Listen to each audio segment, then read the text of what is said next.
Praise अल्लाह, जय मसीह की। परमेश्वर पिता का धन्यवाद करता हूँ कि जिस परमेश्वर ने जीवित उठाया। भाई और बहनों और मित्रों, हम कुछ दिनों से बात कर रहे हैं उपवास के बारे में।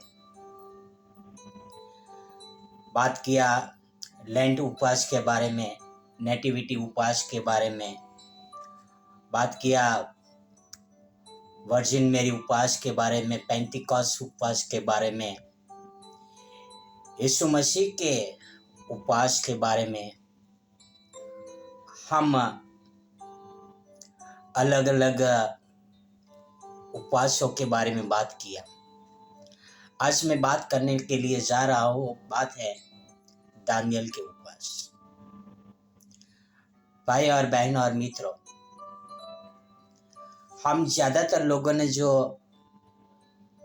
आजकल हम उपवास करते हैं, हम अपने स्वार्थ, अपने खुद गर्ज के लिए करते हैं, हमारी इच्छा पूरी हो। मेरा इच्छा पूरी होनी चाहिए। ज्यादातर इंसान यही उम्मीद के साथ उपवास करते हैं। मैं भी बचपन में जब उपवास करता था, अपने स्वार्थ के लिए, पापी पेट के लिए, कि मुझे अच्छा खाना मिल सके, शाम को दिन भर में कुछ अच्छा मिल सके, ऐसे हम अपने स्वार्थ के लिए उपवास करते हैं। हम यह उपवास करते हैं कि मेरे जीवन में ये तकलीफ चल रही है, आर्थिक परिस्थिति खराब है, मेरे घर में बीमारियां हैं, इसलिए हम उपवास करते रहते हैं। पर यीशु मसीह ने उपवास किया था, वह इसीलिए उपवास किया था कि इस संसार में हर एक मनुष्य का पाप का बोझ उठा सके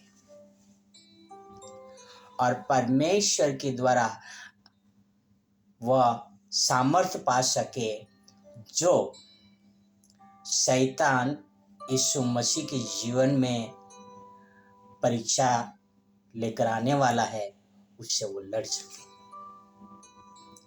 मैं आज बात कर रहा हूँ दानियल के उपवास के बारे में। दानियल धर्मी व्यक्ति था और वो बेबीलोन में बंदी बनाकर उसको ले गया थे नबूकदनेस्सर के टाइम पे, और उस बंदियों में से वो एक व्यक्ति था। हम उसके बारे में पढ़ते हैं दानियल 9 में 2 से लेकर 4 तक। दानियल 9 वर्स 2 to 4 यहाँ पर लिखा है, उसके राज्य के पहले वर्ष में मुझ दानियल ने शास्त्र के द्वारा समझ लिया कि यरूशलेम की उजड़ी हुई दशा यहोवा के उस वचन के अनुसार जो यिर्मयाह नबी के पास पहुंचा था, कुछ वर्षों के बीतने पर अर्थात 70 वर्ष के बाद पूरी हो जाएगी। तब मैं अपना मुख प्रभु परमेश्वर की ओर करके गिड़गिड़ाहट के साथ प्रार्थना करने लगा और उपवास कर टाट पहन राख में बैठकर विनती करने लगा। मैंने अपने परमेश्वर यहोवा से इस प्रकार प्रार्थना की और पाप का अंगीकार किया, हे प्रभु, तू महान और भय योग्य परमेश्वर है, जो अपने प्रेम रखने वाले और आज्ञा मानने वाले के साथ अपनी वाचा को पूरा करता और करुणा करता रहता है। प्रेज अल्लाह। भाई और बहन और मित्रों, यहाँ पर बेबीलोन में दानियल बहुत अय्याशी का लाइफ था। वो बहुत ही बढ़िया मंत्री भी था। वो 3 पीढ़ी तक नबूकदनेस्सर, उनके पुत्र, उसके बाद ऐसे 3 पीढ़ी तक वो प्रतिष्ठित व्यक्ति रहा। उनको वहां पर बहुत ही अय्याशी की जिंदगी थी। पर जब वह शास्त्र पढ़ रहा था, यिर्मयाह की बात पढ़ रहा था, और उनको याद आ गया कि 70 साल तक वह बेबीलोन के गुलाम हो गए इजरायली, और उसके बाद उनकी शुद्धि ले जाएगी। वो पढ़ा उसने, पढ़ने के बाद उनका हृदय टूट गया और क्या करने लगा, परमेश्वर की ओर देखकर, गिड़गिड़ा कर, रो रो कर वो प्रार्थना करने लग गया और उपवास करने लग गया, और वो अपने पापों को अंगीकार करने लग गया, अपने लोगों के पापों को अंगीकार करने लग गया।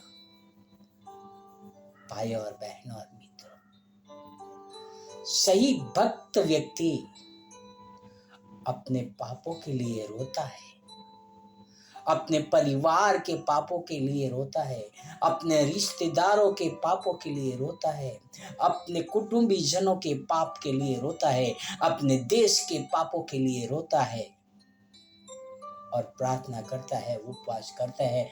वह सही उपवास है। बाकी पाखंडी लोग लोगों को दिखाने के लिए बहुत सारे उपवास करते हैं, बड़े बड़े सोगे पहनते, बड़े बड़े कपड़े पहनते, बड़े बड़े आसन में विराजते हैं।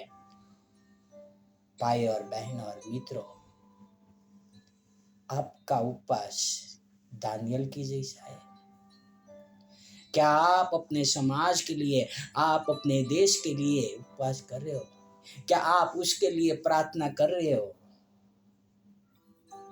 आओ हम एक निर्णय ले, हम उपवास अपने स्वार्थ के लिए ना करें कि मुझे पासपोर्ट मिल जाए, मुझे वीज़ा मिल जाए, मुझे अच्छी नौकरी मिल जाए, मुझे बड़ा करोड़ों रुपया का लॉटरी मिल जाए, मुझे बंगला मिल जाए, कार मिल जाए। ऐसा हम उपवास और प्रार्थना ना करें, पर प्रार्थना ये करें कि हमारे लोगों का उद्धार हो जाए, हमारे लोग बचाए जाए। आज संसार में लोग मर रहे हैं, क्या आप प्रार्थना कर रहे हो उनके लिए? आओ हम एक प्रार्थना करें कि परमेश्वर हमारे उपवास को स्वीकार करे और हम ऐसे उपवास करें जो परमेश्वर को भाने वाला हो। हमारे स्वार्थ के लिए नहीं, पर दूसरों के लिए उपवास करें, दूसरों के लिए प्रार्थना करें। आओ एक प्रार्थना करें। हे हमारे जीवित और पवित्र परमेश्वर पिता, राजाओं के राजा, प्रभु के प्रभु, हम आपसे विनती करते हैं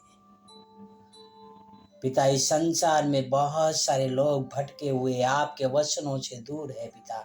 आप अनुग्रह करें पिता, उनका उद्धार करें पिता, ताकि बहुत सारे लोगों का उद्धार हो सके, आपको स्वीकार कर सके मेरे पिता। ये आपसे प्रार्थना, आपसे विनती करता हूँ पिता, आप हमें इस्तेमाल करें पिता, ताकि हम आपके राज्य का प्रसार कर सके मेरे प्रभु।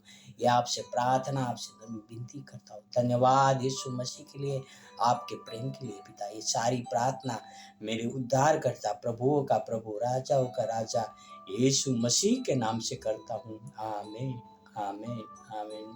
God bless you. Have a wonderful